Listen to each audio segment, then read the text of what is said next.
On my 73rd birthday, my husband stood in our backyard between me and another woman, with 2 grown children at his side, and said, "This is the family I've been hiding for 30 years."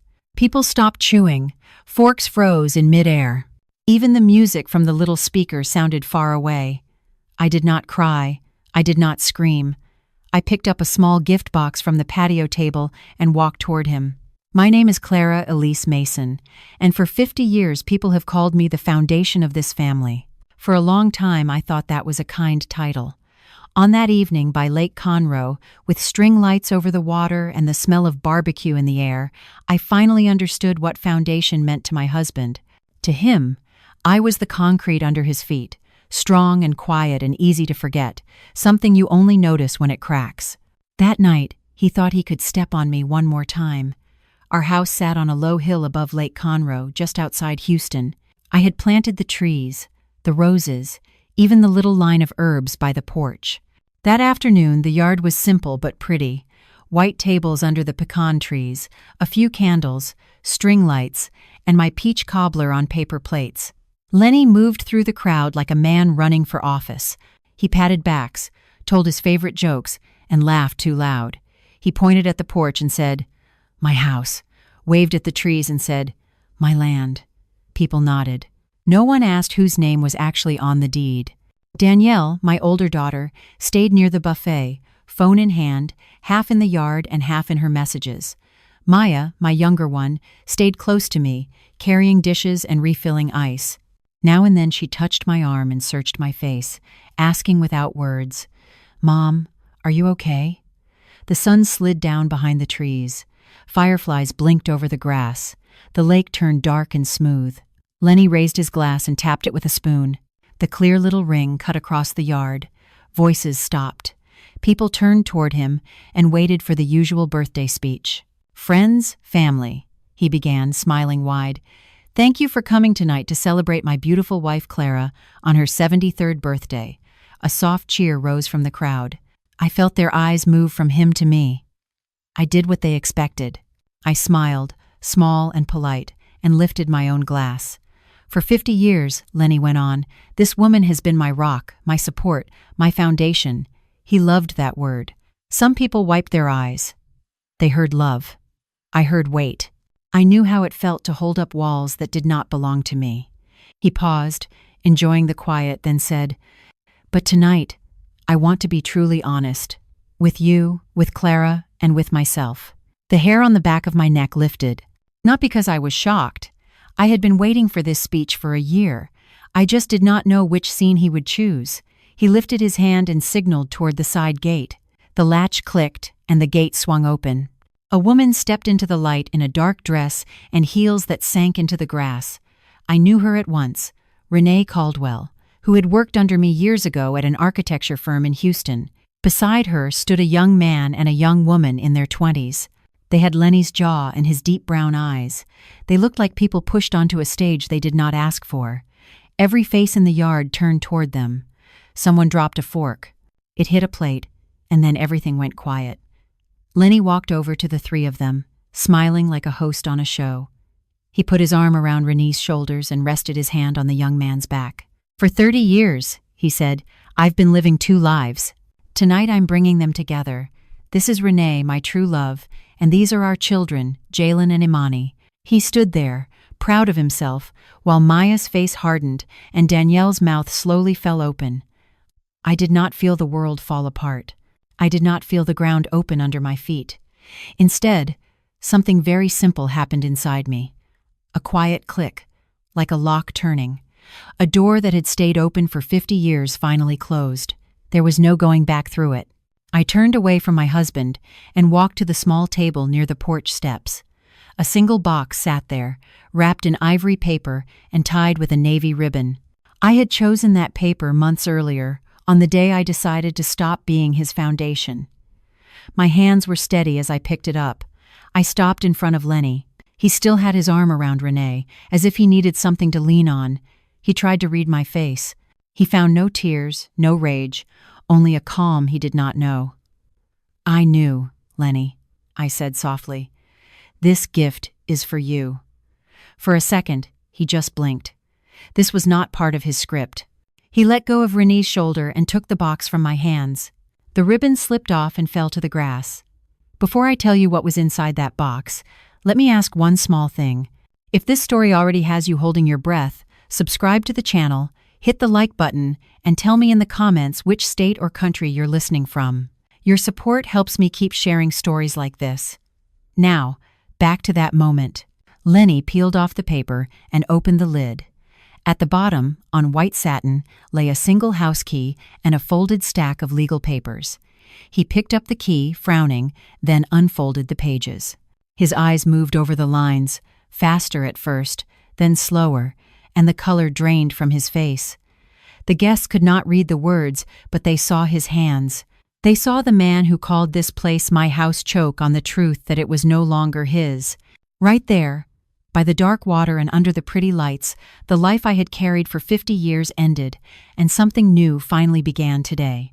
To understand that moment with the gift box in my husband's shaking hands, you have to go back with me to the beginning of that day. The story began in the quiet, gray hour before sunrise on my 73rd birthday, when the house was still and the lake outside my window looked like a sheet of dark glass. I woke a little before 6. The house felt still. At my age, you do not need an alarm. I slipped my feet into soft house shoes and walked down the short hallway to the kitchen. Somewhere near the water, a bird made a small, lonely call. I filled the kettle, measured coffee into the filter, and set it to drip. I like real coffee, ground from beans, not something from a plastic pod. That morning, it was a dark roast a neighbor had brought from Houston. When the first rich smell rose in the air, I closed my eyes and let it sit around me like a warm shawl. While the coffee brewed, I opened the back door and stepped onto the deck. The boards were cool under my feet. Below, Lake Conroe lay very still. A thin fog floated on the surface, slowly lifting as the sky turned from gray to faint blue. The air smelled like wet dirt and cut grass. This yard, this deck, these trees, they were mine.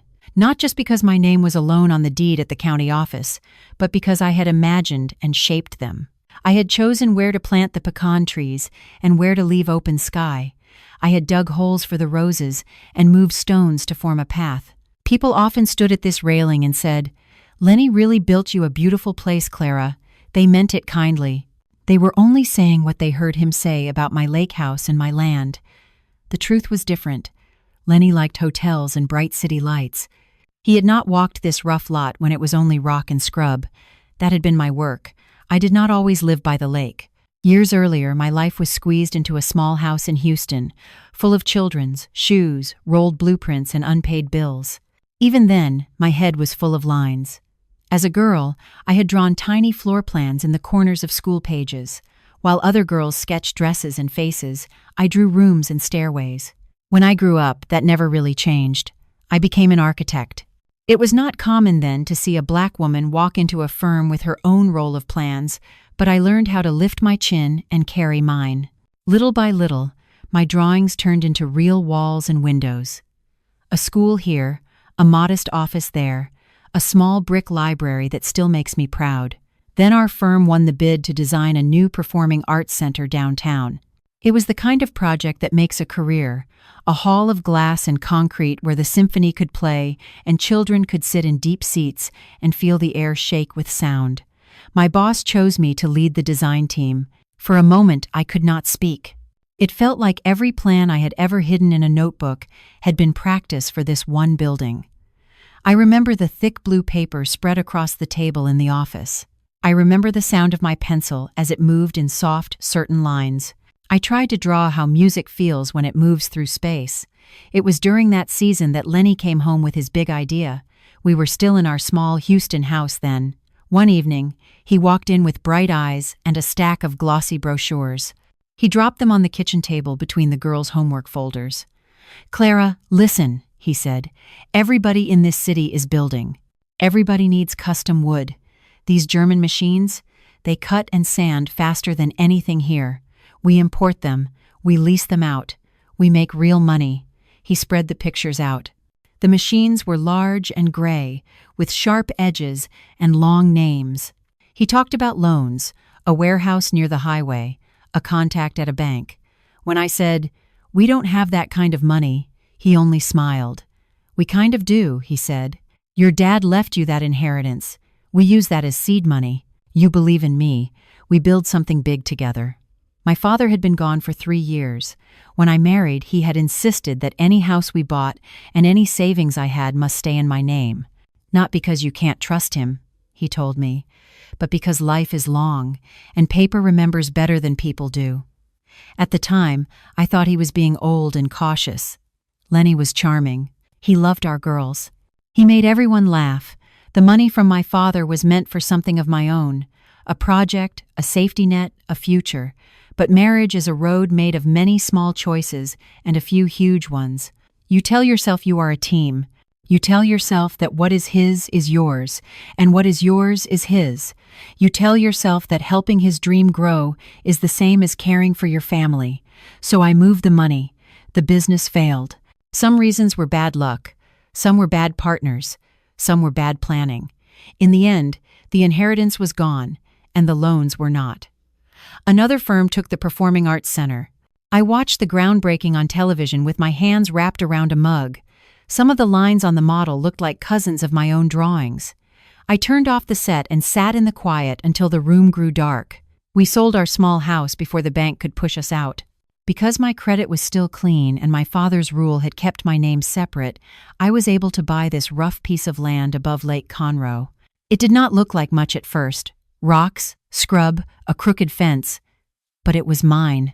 If I could not build a hall for the city, I decided I would build a quiet hall for my own heart.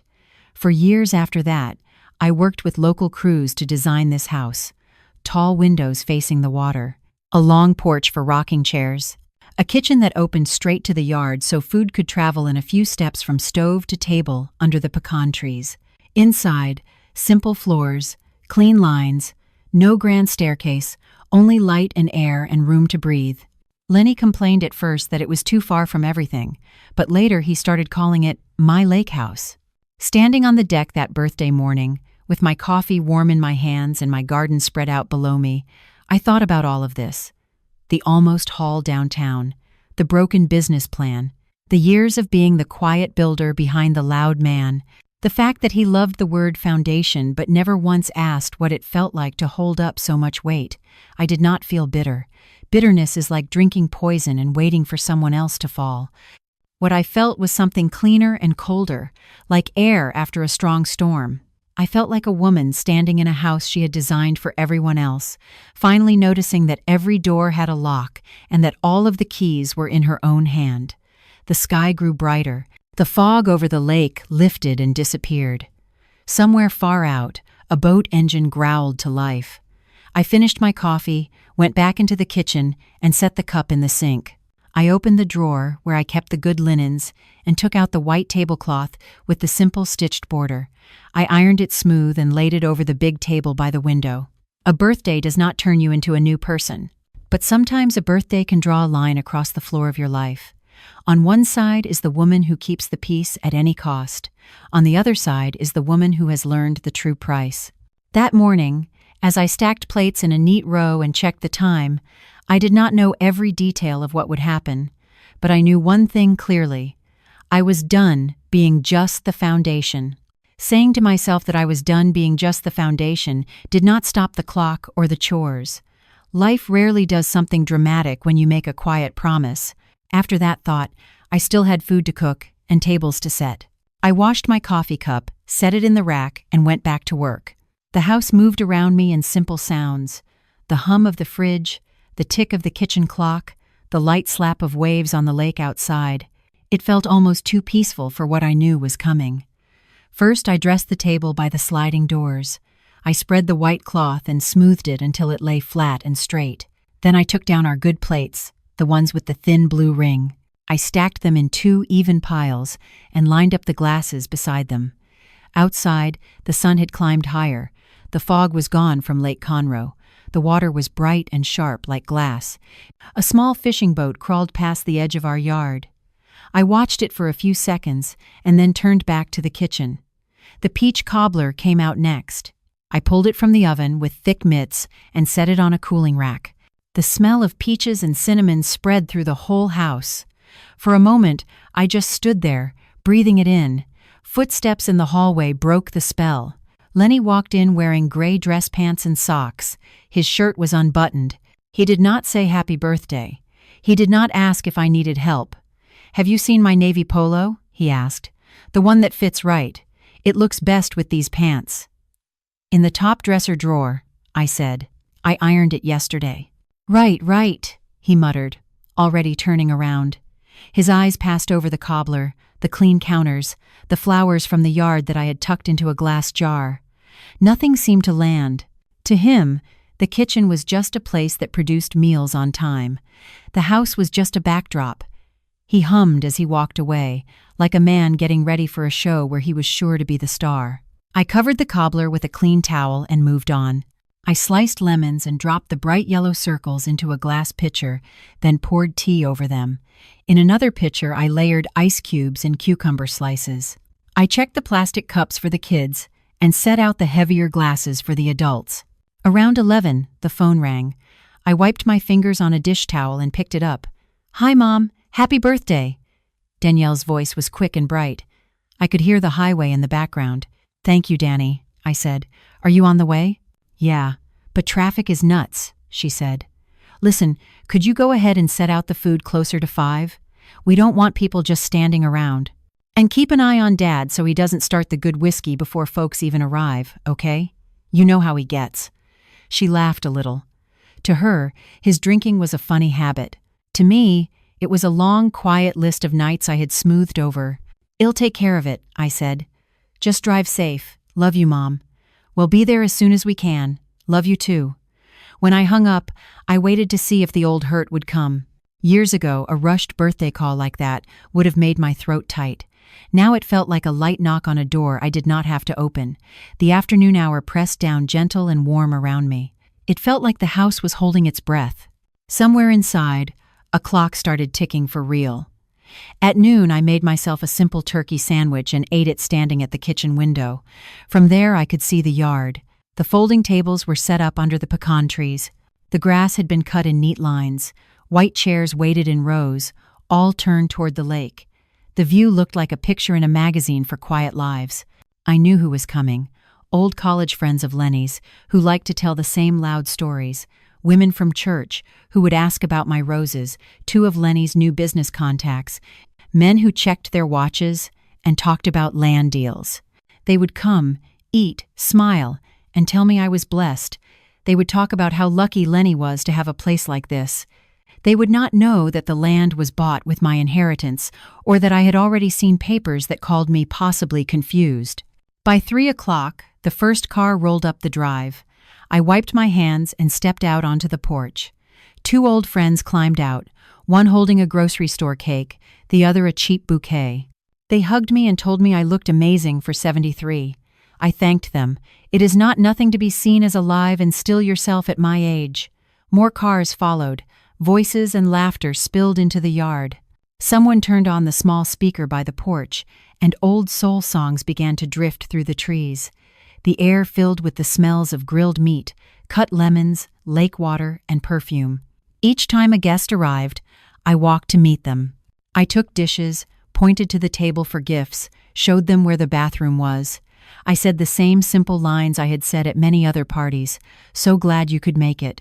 Yes, the drive is always a little long. My lips moved. My eyes smiled. Some deeper part of me stood back and watched as if from the back row of a theater. People wandered under the trees and looked out over the water.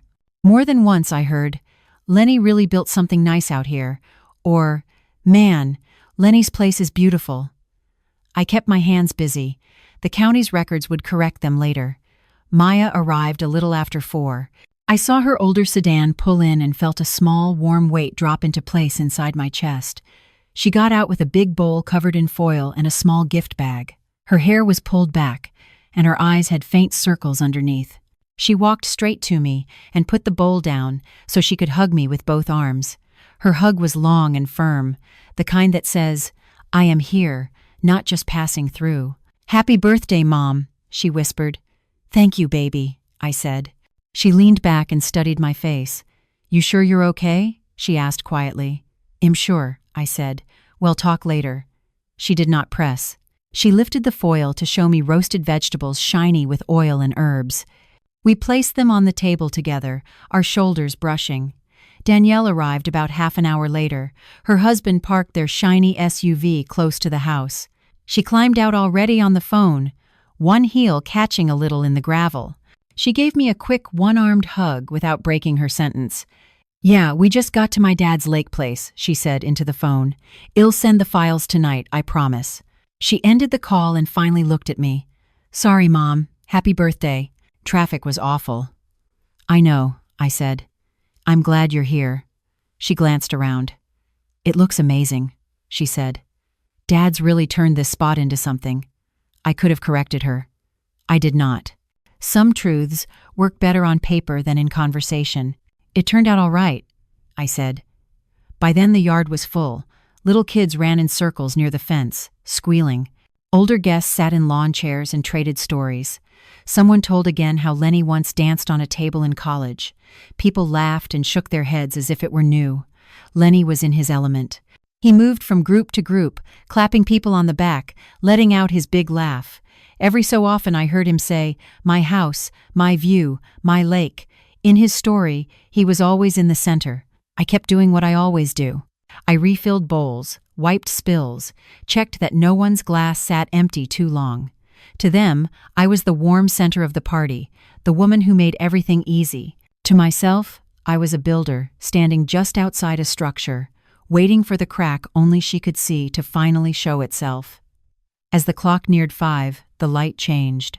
The harsh afternoon sun softened into gold. It slid across the grass and climbed the trunks of the pecan trees. The lake picked up the color and sent it back in little broken lines. Lenny slipped inside for a moment and came back with a bottle of champagne in one hand and a dinner knife in the other. He walked to the middle of the yard and lifted the bottle high. "All right, y'all," he called, his voice strong. "Gather round. Let's say a few words for this woman of mine." Chairs scraped, conversations stopped, heads turned toward him and then toward me. I wiped my hands on a towel, folded it, and set it down. Then I walked up to stand beside him, the place I had stood for 50 years. To everyone watching, it looked like the start of a normal birthday toast. Only I knew that after this speech, none of us would be living the same story anymore. Lenny lifted the knife and tapped it against the side of the champagne bottle. The clear ring cut through the music and the talk. Conversations thinned, then stopped. People turned toward him the way they always did when he was ready to perform. He stood in the soft gold light with the lake behind him, one hand on the bottle, the other on his hip. I stood a little off to his side, where a good wife is supposed to stand. Maya was a few steps behind me, arms folded. Danielle and her husband stood near the buffet, plates still half full. "Friends, family," Lenny called out, stretching his smile. "Thank you for coming out to the lake tonight to celebrate my beautiful wife, Clara, on her 73rd birthday." There was a wave of clapping and a few cheers. I felt people's eyes slide from him to me and back again. I lifted my hand and gave a small wave, like a woman on a stage she did not ask for. "For 50 years, he went on, this woman has been my rock, my support, my foundation." He pressed the last word. "She has stood by me through every up and down. Every business, every move, every dream I chased, she was there." Some of the women nodded and smiled. They heard a love story. They did not know how much of that support had been paid with my money, my credit, my name. To them, his words sounded like honor. To me, they sounded like a man praising the floor while he jumps on it in muddy boots. Lenny let out a deep breath, the kind he used when he wanted to seem serious. "But tonight," he said, lowering his voice, "I don't just want to say thank you to her. I want to be honest. With her, with you, and with myself." A small ripple moved through the crowd. Heads tilted. My heart did not race. My hands did not shake. I felt strangely steady inside myself. I had seen this moment already ever since the day I first learned the truth. I did not know every word he would choose, but I knew Lenny would want an audience. He loved a stage too much to leave in silence. "For 30 years, he said slowly, "I have been carrying a heavy secret. I have been living 2 lives. The words dropped into the yard. Someone sucked in air. A nervous laugh started and died. Lenny lifted his free hand and signaled toward the side gate. For a moment, nothing happened. Then the latch clicked, and the gate swung inward. A woman stepped through onto the lawn. The porch light caught her face. Her hair was smooth. Her dress was dark and simple. She walked on careful heels through the grass, chin raised. I knew her at once. Renee Caldwell. Years ago, she had worked under me at an architecture firm in Houston. Back then, she had called me Miss Mason.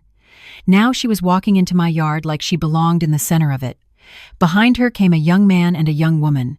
The boy had Lenny's jaw and his walk.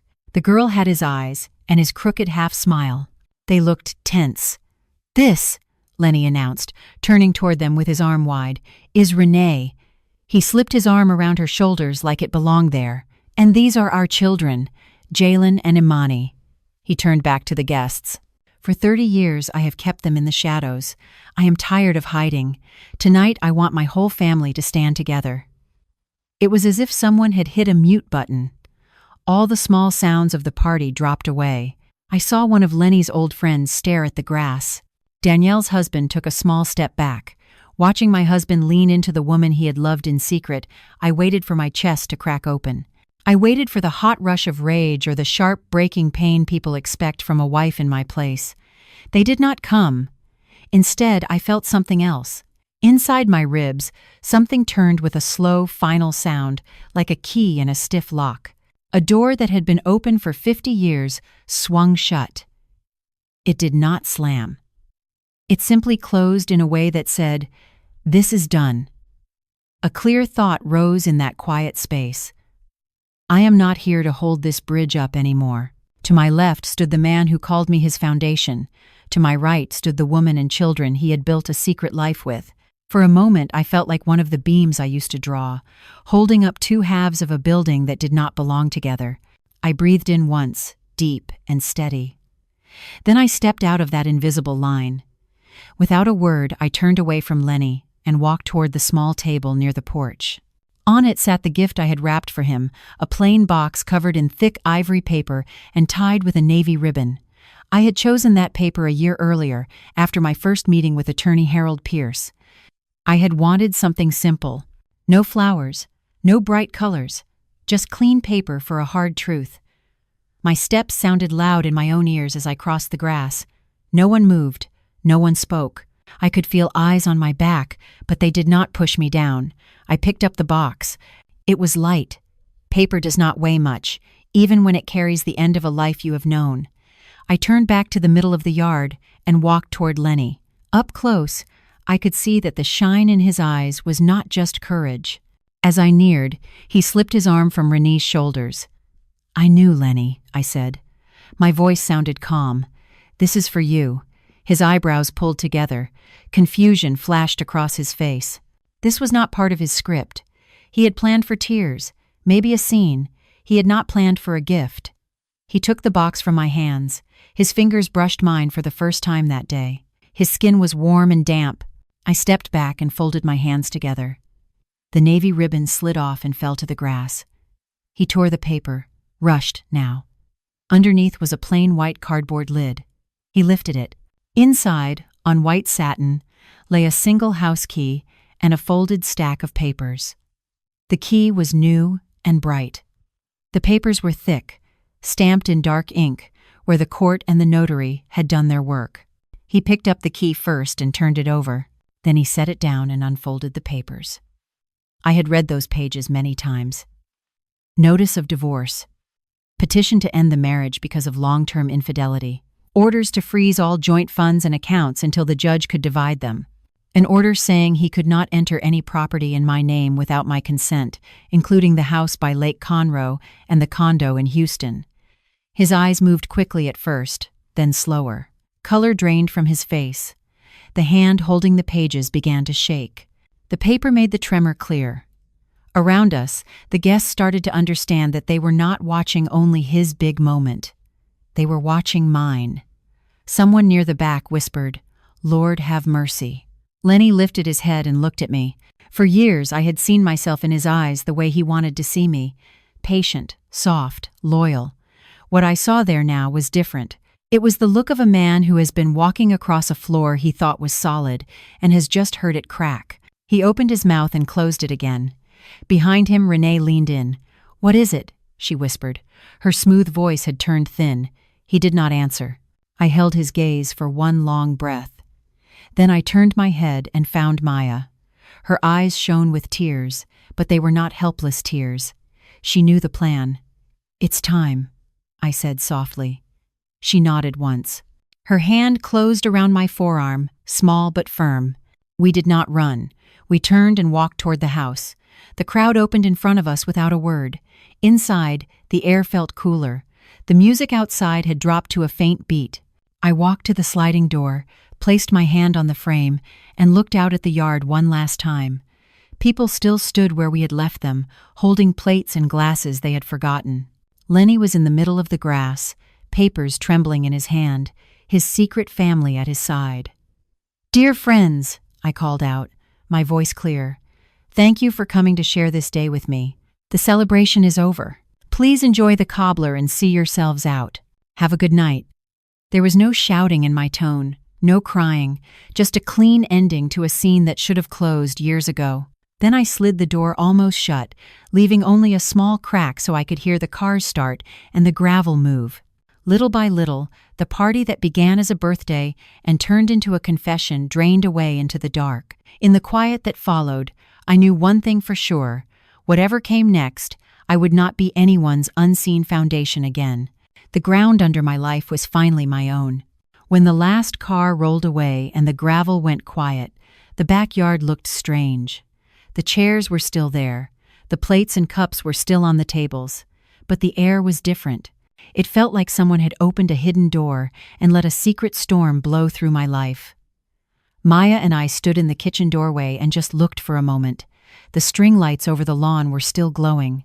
They shone on empty chairs, dropped napkins, and a cake with one slice missing. The night was finally still. Maya broke the silence first. "Mom," she asked softly, "what do you want to do now?" "Wash the dishes," I said, "then sleep." It sounded too small for what had just happened. But at 73, I have learned this. When your world shifts, your hands still know what to do. Warm water, soap, one plate, then the next.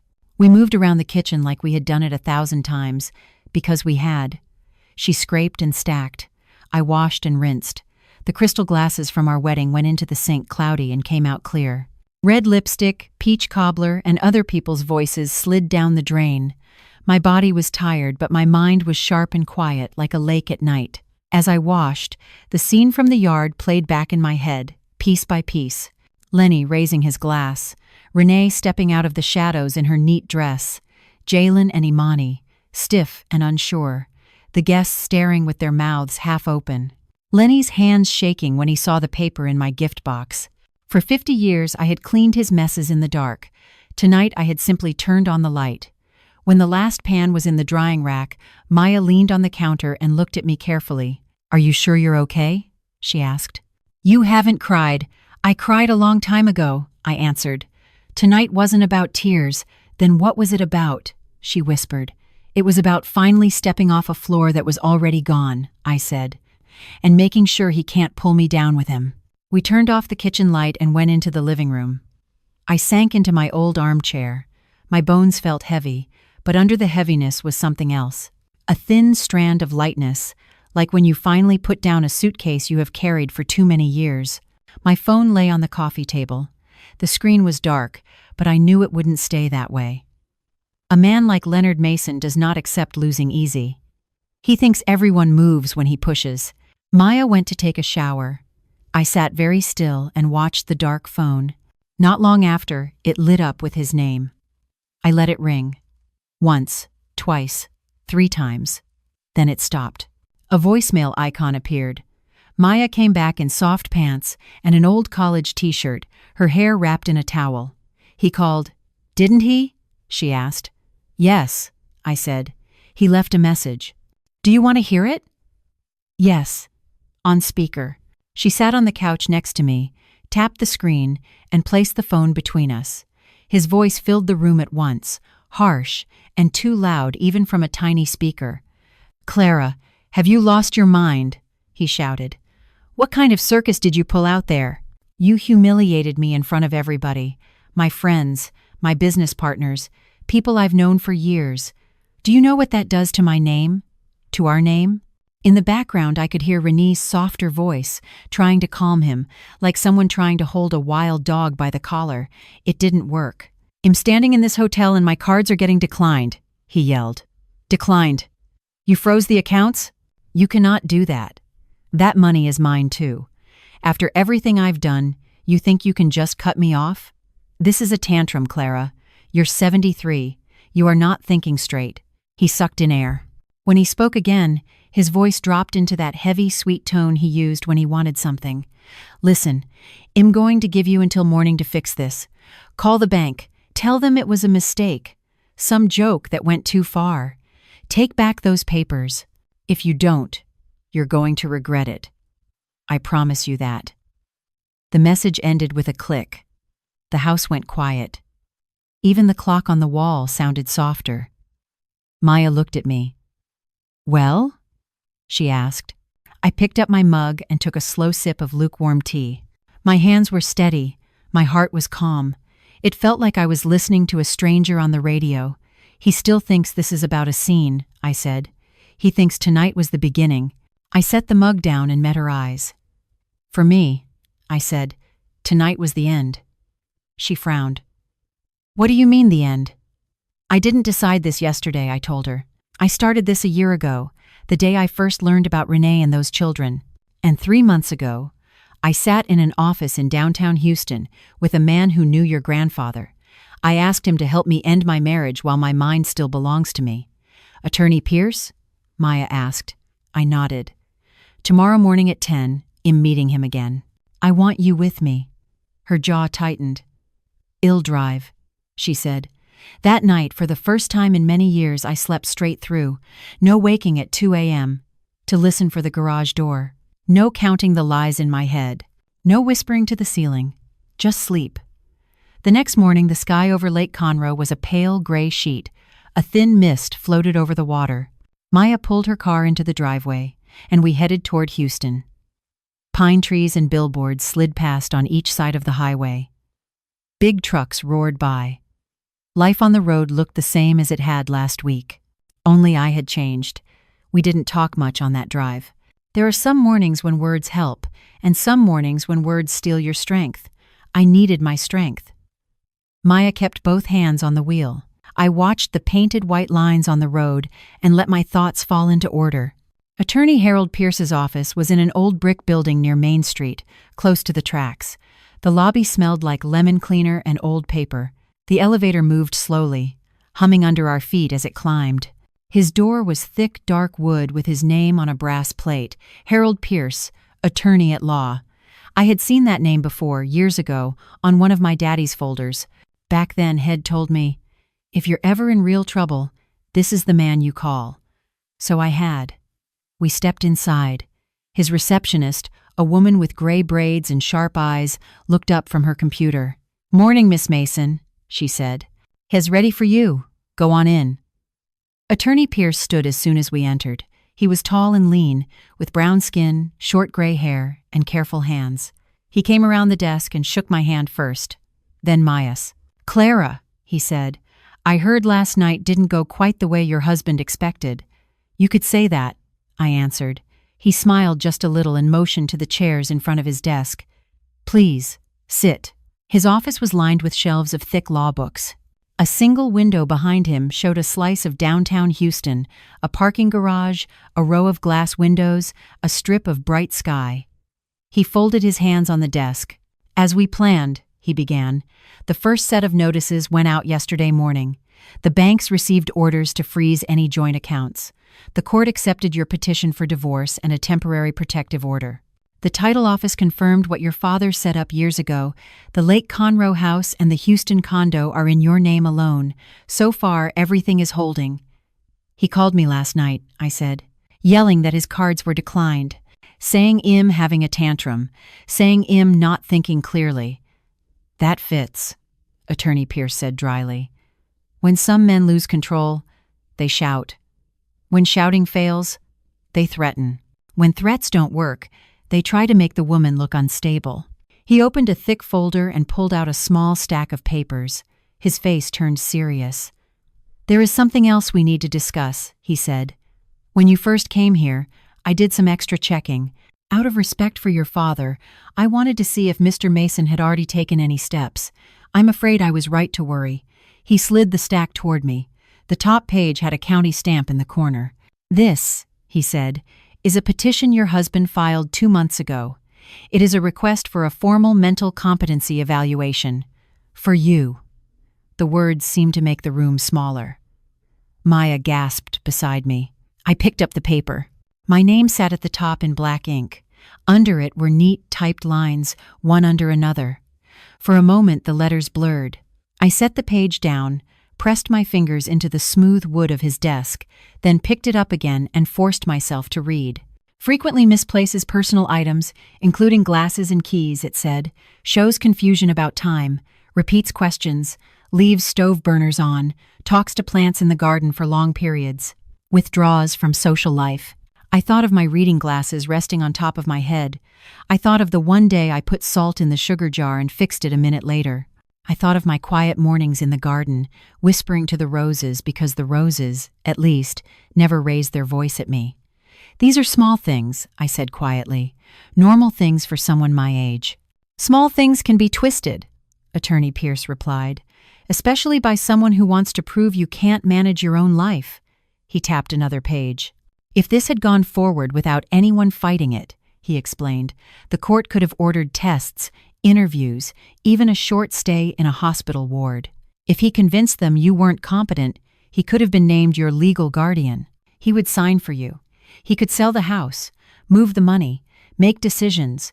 You would be living inside your own life like a guest." The picture was so cold and clear that my chest hurt. "So he wasn't just leaving me," I said. "He was trying to erase me."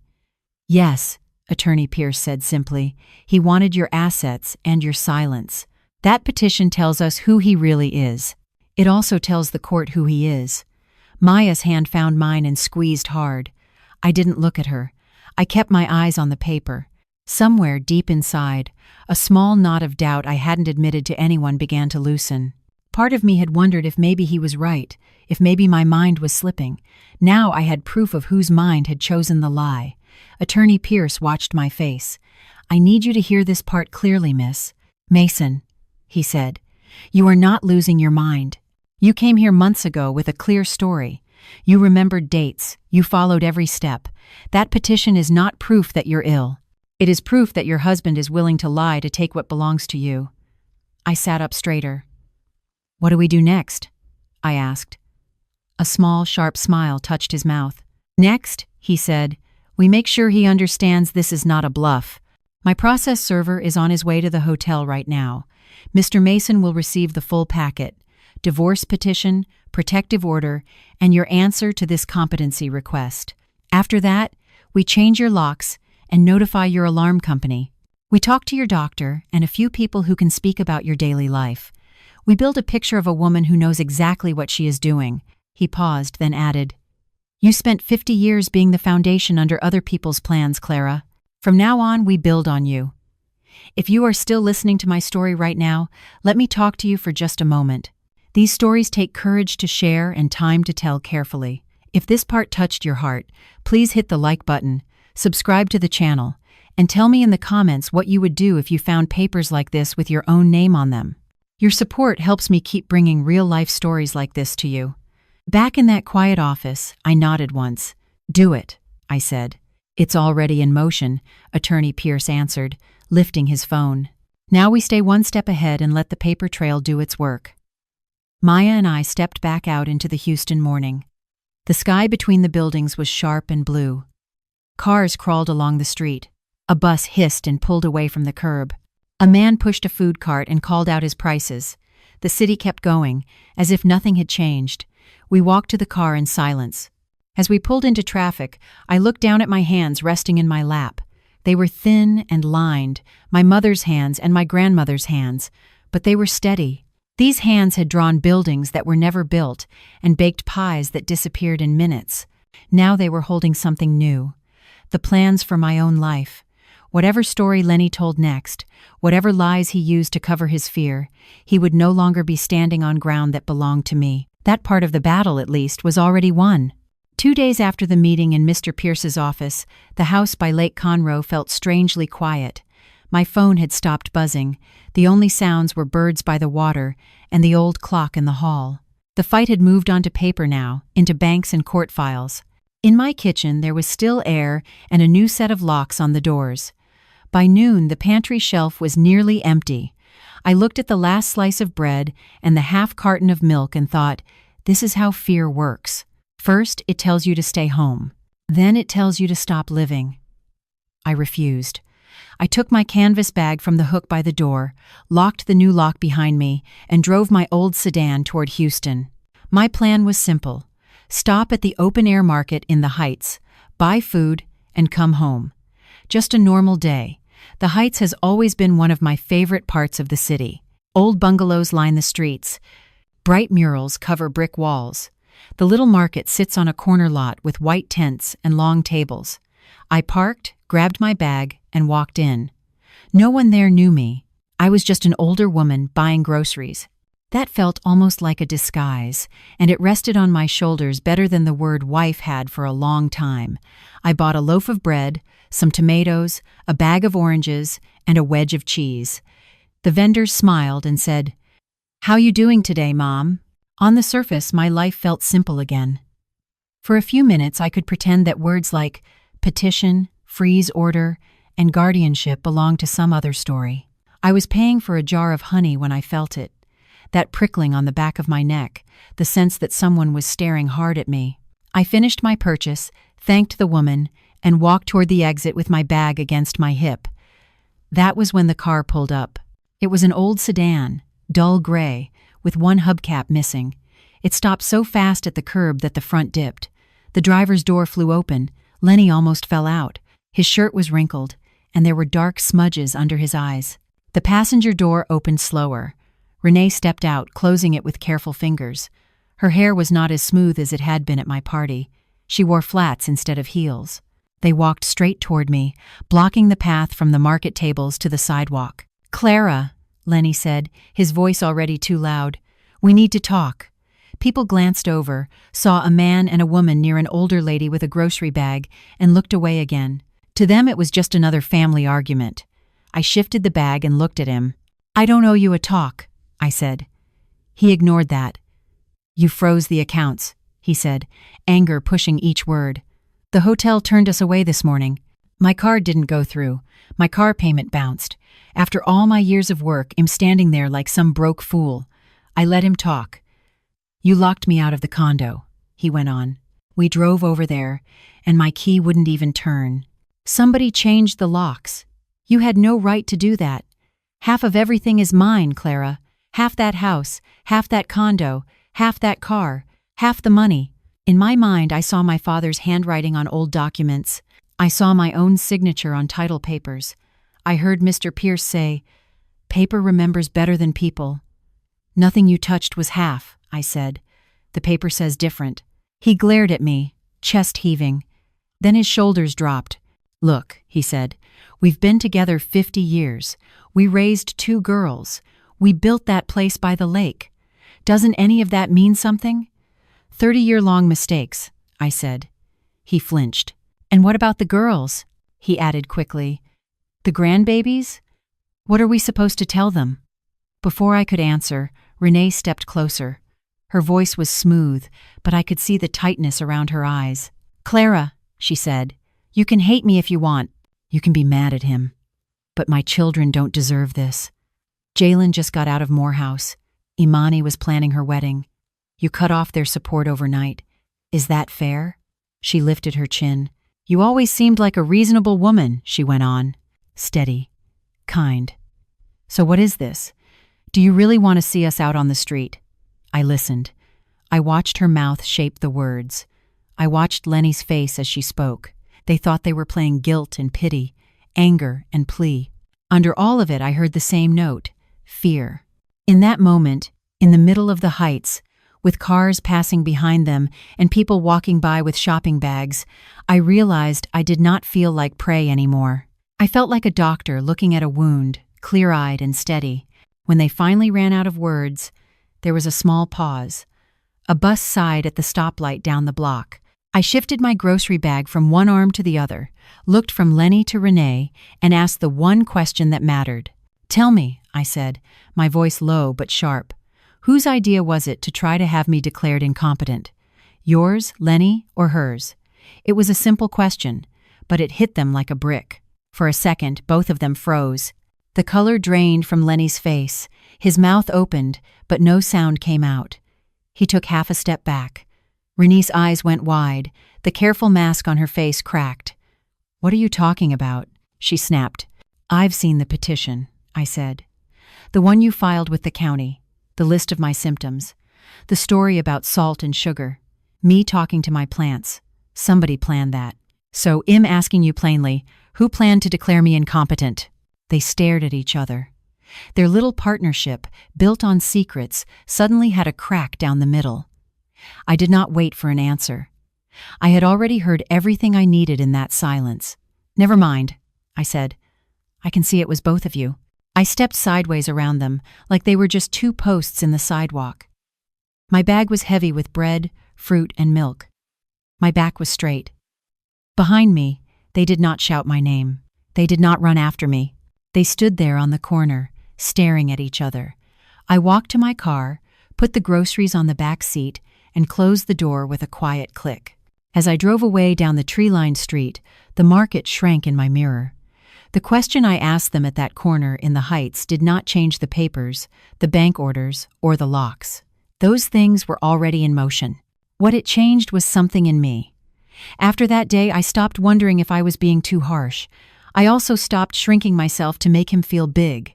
That habit slipped off my shoulders along with the fear. They had not just been planning to share my house and my money. They had been planning to take my mind.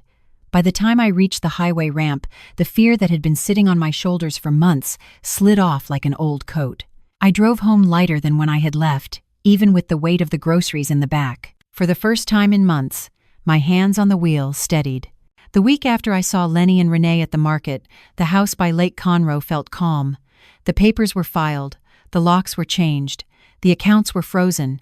Outside, nothing moved. Inside, everything had shifted. Most days were simple. I watered the porch plants, swept the kitchen, cooked small meals. Sometimes I stood at the window, watched the light slide across the lake, and thought, I am still here. One Sunday afternoon, the quiet broke. My phone rang. Danielle's name glowed on the screen. Her voice came fast and shaky. "Mom, please don't hang up." "I'm listening," I said. "Dad is here," she blurted. "At my place. Uncle Curtis and Aunt Bernice came too. He says you've gone too far. That Maya is controlling you. That you froze everything and threw him out. He says you're not thinking right." She sucked in a breath. "They say we should talk like a family," she rushed on. "Can you come? Tonight? Please. For me." For most of my life, the word family had been a rope that pulled me back into the same circle. "All right," I said. "Maya will drive me. 7 o'clock. When I hung up, I called Maya. "Of course he wants an audience," she said. "He always needs a crowd." "We won't walk in empty-handed," I told her. I took my leather purse from the chair by the door. Inside, I placed the thin folder with the petition and the small digital recorder Maya had used in my kitchen. I snapped the clasp shut. Danielle lived in a brick townhouse in Houston. As we pulled up, I saw Uncle Curtis' sedan and Aunt Bernice's beige car. Lenny's gray sedan sat near the curb. Danielle opened the door before we could knock. Her eyes were swollen. "Thank you for coming," she whispered. "Everyone's in the living room." Curtis sat at one end of the sofa, big hands clasped. Bernice sat beside him with a twisted tissue. On the other sofa sat Lenny and Renee. He was hunched. She sat close, a careful hand on his arm. Maya and I took 2 chairs across from them. I set my purse by my feet. Then Lenny lifted his head. His eyes were red. His voice dropped into a low, sad tone. "Family," he began. I asked you here because something terrible is happening to your sister, your aunt, my wife." He let that last word hang. "The Clara we know is gone," he went on. "She's become paranoid, confused. She listens only to Maya now, freezing accounts, changing locks, wasting money on lawyers. She humiliated me in front of friends. This isn't her. This is sickness." Renee nodded. "We didn't want to believe it," she added softly. "We tried to help her, to calm her down, but she's pushing us all away. Maya is making it worse. We're scared for her. We just want to get her some help before she does something she can't undo." She looked at Curtis and Bernice. "It's not about the money," she said. "It's about Clara's mind." Curtis stared at the rug. Bernice dabbed at her eyes. Danielle sat on the edge of a chair, hands twisted. I turned to Maya. She met my eyes and gave a tiny nod. Then she reached down, opened my purse, and took out the folder and the recorder. She set both on the coffee table. The small sound of paper and plastic on wood cut through Lenny's story. "Uncle Curtis," Maya said, voice calm. "Aunt Bernice. This is the petition my father filed 2 months ago. He asked the county to test if my mother can manage her own life. He told them she is confused, unsafe, and losing her mind." Curtis frowned and reached for the folder. He took the top page and slid on his glasses. His lips moved as he read.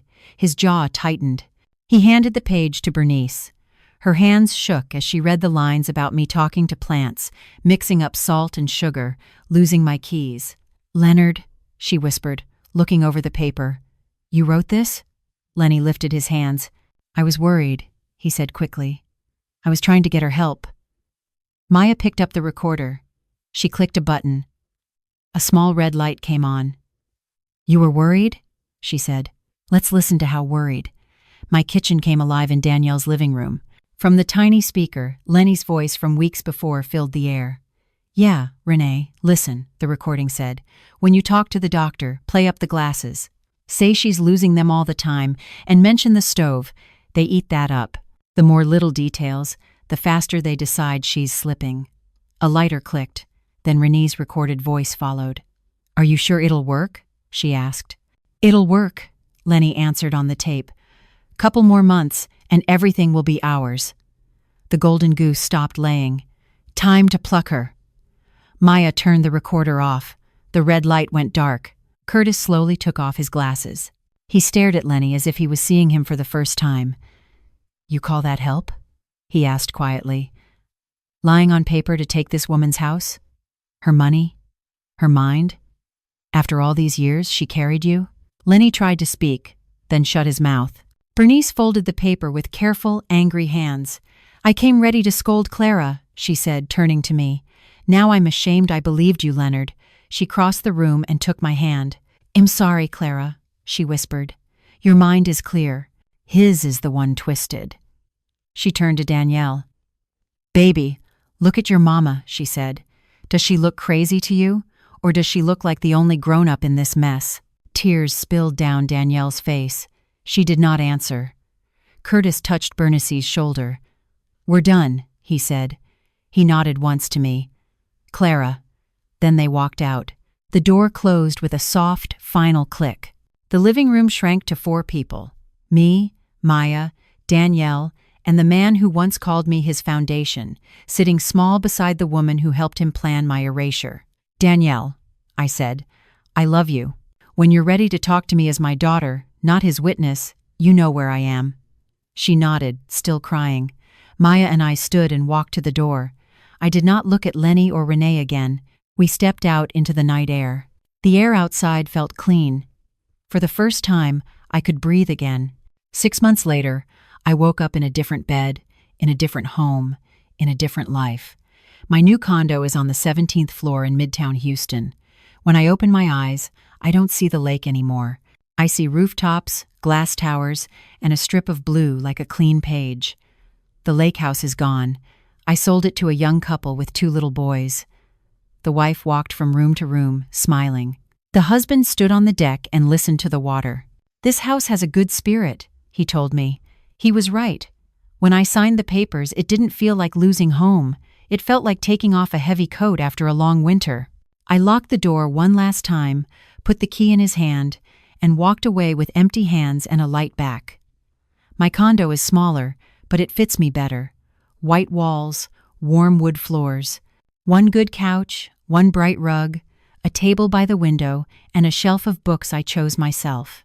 No sagging recliner where Lenny used to snore, no dark corner stuffed with things nobody loved. On Wednesday mornings, I walk to a pottery studio. Our young teacher shows us how to rest our hands on the spinning wheel. "Don't fight it," she says. "Guide it." I press my fingers into the cool clay. It rises into a bowl, a cup. If it falls, we crush it back into a ball and start again. It feels good to shape something new with my own hands. Some Friday nights, I ride the train to the symphony. I walk into the hall I once dreamed of designing and sit in a velvet seat like anyone else. No one there knows about the blueprints I once drew. No one needs to know. I am not half finished anymore. I am just a woman listening to music. Maya visits often. Sometimes she brings takeout. Sometimes she just brings herself.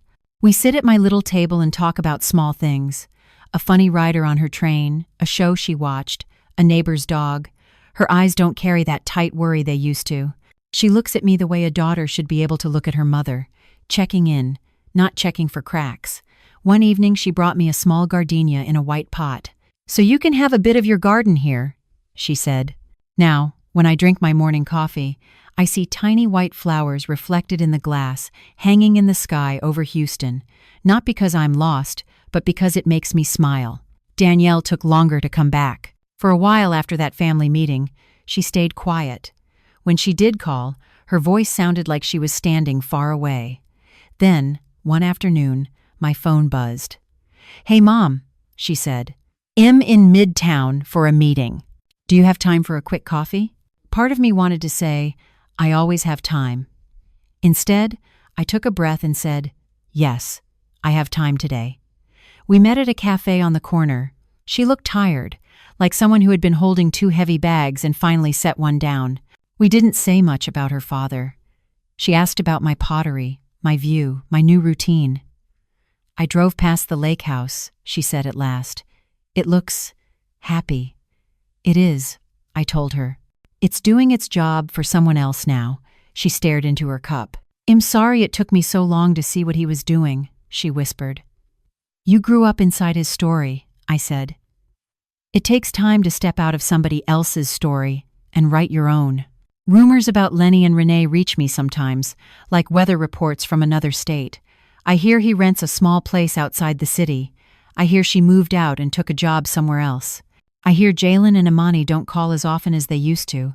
When people share these things, they watch my face, waiting for anger or smug joy. I give them neither. I listen the way you listen to news about a town you once passed through but no longer live in. "That sounds hard," I usually say. Revenge is a hot fire. It feels strong at first, but if you stand too close, it burns you down to ash. I don't want to spend what is left of my life in that heat. I want warm things, sunlight, music, my daughter's laughter, the weight of a good book in my hands. Some mornings I stand by my big windows with a cup of coffee and look out over the city. Cars slide along the roads. Tiny people hurry on the sidewalks. Somewhere down there, a woman is asking herself if she is allowed to choose herself. If that woman is you, listening to me right now, hear this. You are not just the floor under someone else's life. You are the whole building. You have a front door. You have rooms that belong only to you. You have windows that deserve light. You are not too old, too broken, or too late to begin again. Your story has blank pages. For 50 years, I believed my only job was to hold everything up while everyone else leaned on me. I thought being the foundation was the highest honor, but a foundation buried in the dark never sees the sky. Now, when evening comes, the sun slides down between the buildings and paints the glass orange and pink. I sit on my small couch, my gardenia beside me, and feel something I have not felt in a long time. I feel free, not young, not perfect, not fearless, just free enough to say no when I need to, free enough to say yes when I want to, free enough to know that starting over at 73 is not failure. It is a quiet kind of miracle. My life did not end when my husband stepped into my birthday party with his secret family. In a strange way, that was the night it finally began. The night the foundation stood up, shook off the weight, and remembered she was also the walls, the windows, and the roof. So here I am, in my sky-high little home, telling you my story. Thank you for walking with me from the first crack in the old life to the first light in the new one. If this story stayed with you, tap subscribe so you don't miss the next life story. If there was a part you loved or a part you didn't agree with, share it kindly in the comments. I read what you write, and it helps me grow. And if you want to say, Clara, keep going, press the like button so I know you're out there listening. Thank you for staying till the last second. When the video ends and other stories pop up on your screen, pick the one that calls to your heart, and it'll be waiting for you in the next chapter.